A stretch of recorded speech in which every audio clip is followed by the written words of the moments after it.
नमस्कार। आज हम बाजार में कपास के, सोयाबीन के, गेहूं के, मकई के दामों के बारे में थोड़ी चर्चा करेंगे।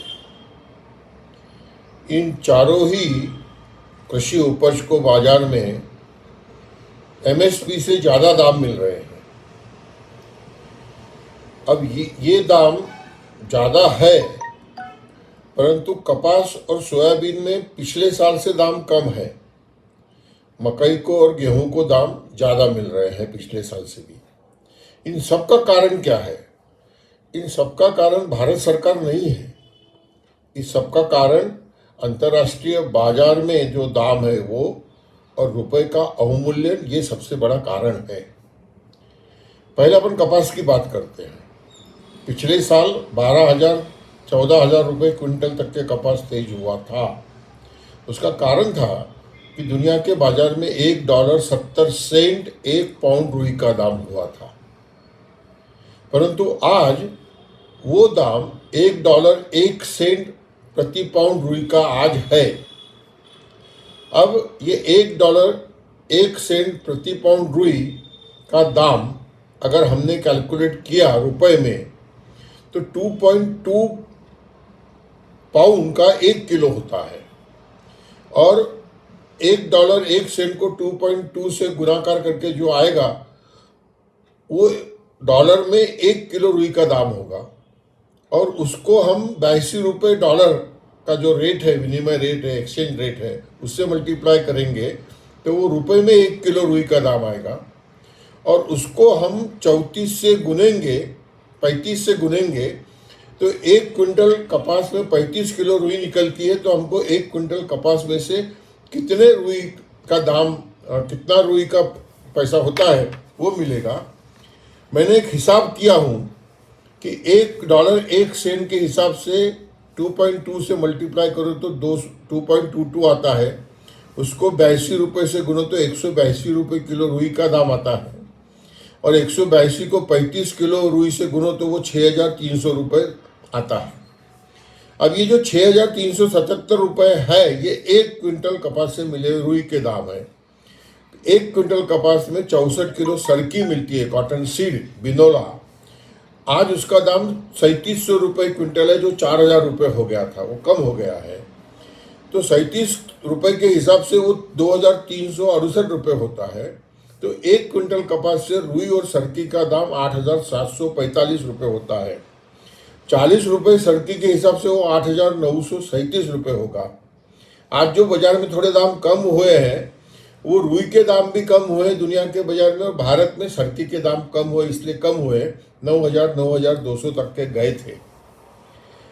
तो ये है कपास की स्थिति।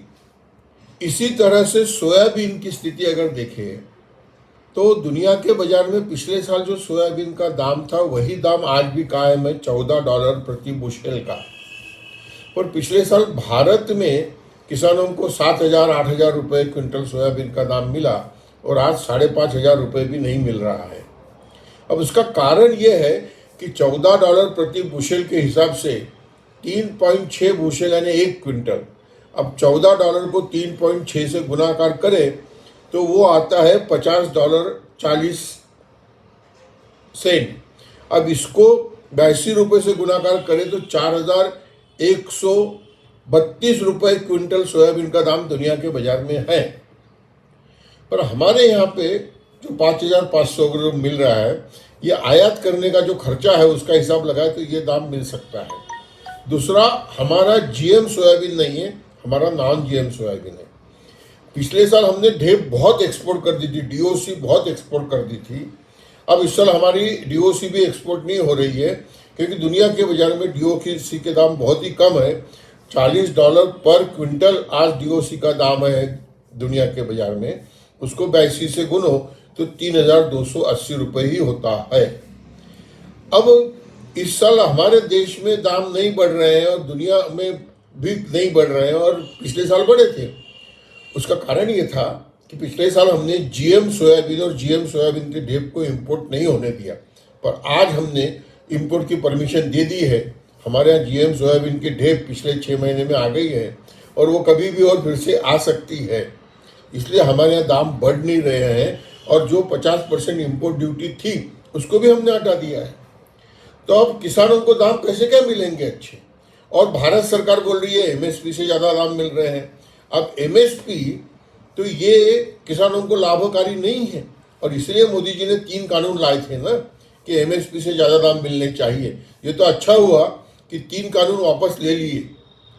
अगर 3 कानून कायम रहते तो ये दावा करते कि मोदी जी के कारण ही ये दाम ज़्यादा मिल रहे हैं, परंतु ये दाम रुपए के अवमूल्यन के कारण मिल रहे हैं, ये किसी के ध्यान में नहीं आया रहता।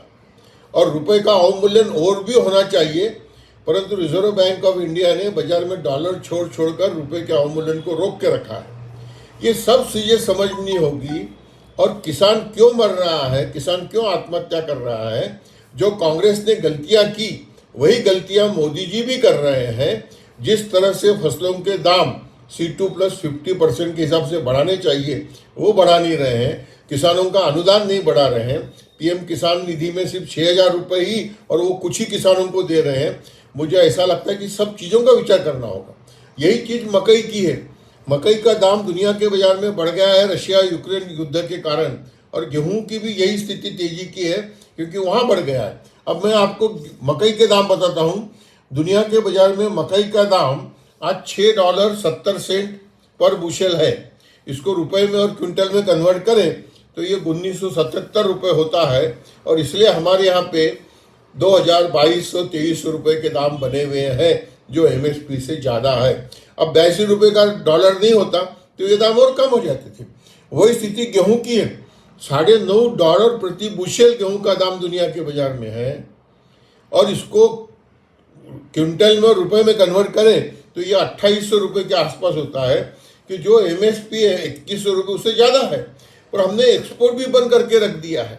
अब किसानों को अच्छे दाम मिल रहे हैं इसलिए एक्सपोर्ट भी बंद कर देने का और दावा करने का कि हम किसानों की आमदनी दुगनी करने वाले हैं।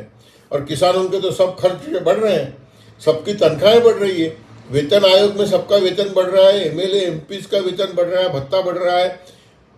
मोदी जी भी इसका विचार नहीं कर रहे। जो कांग्रेस ने गलती की वो ये भी कर ही रहे हैं। तो मुझे ऐसा लगता है कि आज के दाम जो मिल रहे हैं ये रुपए के अवमूल्यन के कारण मिल रहे हैं और रुपए का अवमूल्यन थोड़ा सा किसानों को बचा रहा है। बहुत गंभीरता से रूरल इकोनॉमी और अर्बन इकोनॉमी में जो बढ़ रही गैप है उसके बारे में सोचना होगा। और मुझे लगता है कि ये जानकारी सर्वसामान्य किसानों ने अपने पास में रखनी चाहिए, इस पे विचार करना चाहिए। इसलिए ये सब बातें मैंने आपके सामने रखी है। नमस्कार, धन्यवाद।